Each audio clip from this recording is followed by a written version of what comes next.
আপনি নাসা ভাইকে আসতে বলেন। আপনি কিন্তু নাসা ভাই কথা বলতেছিল, আপনাকে এখানে একটা উপলক্ষ করে আমার সাথে একটা গেম খেলা চলছে, আপনার ইউজ করা যাচ্ছে ভাই। দুইটা কিডনি নষ্ট, তারা ব্যবহার করে কি দরকার ছিল? আমরা তো এমনি চলাফেরা করি, এতগুলা কন্টেন্ট ক্রিয়েটর গেছে, ওই সময় স্টিক বার করার কি দরকার ছিল? নাসা ভাইদের এলাকায় আমার বোনের বিয়ে হচ্ছে, তাহলে তো বোনের এলাকায় এমনিতেও যাওয়া হবে, এই ঝামেলাটা অন্য সময় তো করা যায়।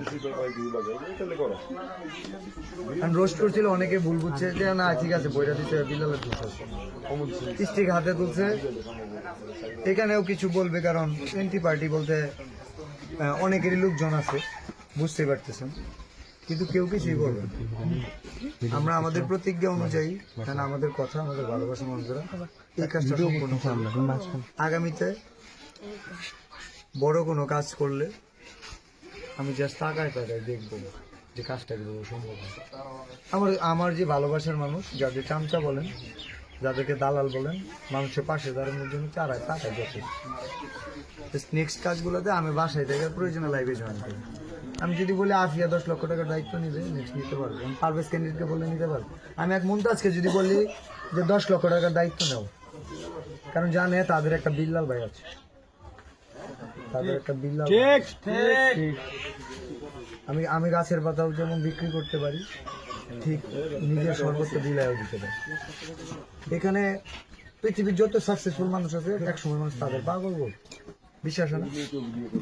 এই যে কারেন্টের লাইট ছিল না, এগুলো টমাস আলভা এডিশন 1000 বারের সময় সফল হয়েছে।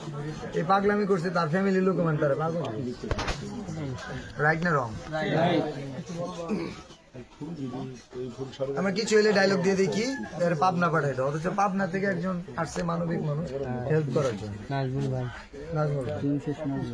চিন্তা করছেন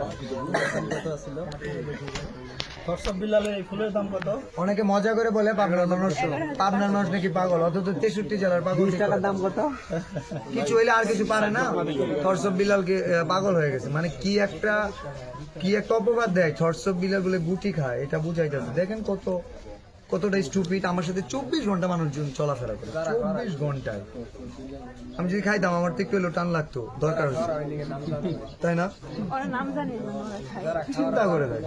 এখন আমি যদি বলি যে ওই গুটির ব্যবসা করে, সাপ্লাই করে, তাইলে কি হবে? আসলে তো করে না, সে সিগারেট খায়, এই পর্যন্ত ঠিক আছে। একটা মানুষ শোক না চিকন হইলে কি সে গুটি খায়? কথা লজ্জা করে গুটি করে মানুষের পাশে দাঁড়ায়, আর বাকিরা কেমন একটা কথা নাই। যে যেটা করে এটা তো জানবোই ভাই, এটা কোয়া লাভ আছে, এটা মানুষ জানে, সবাই জানে। আমি শুধু একটা কথাই বলি, সেটা হচ্ছে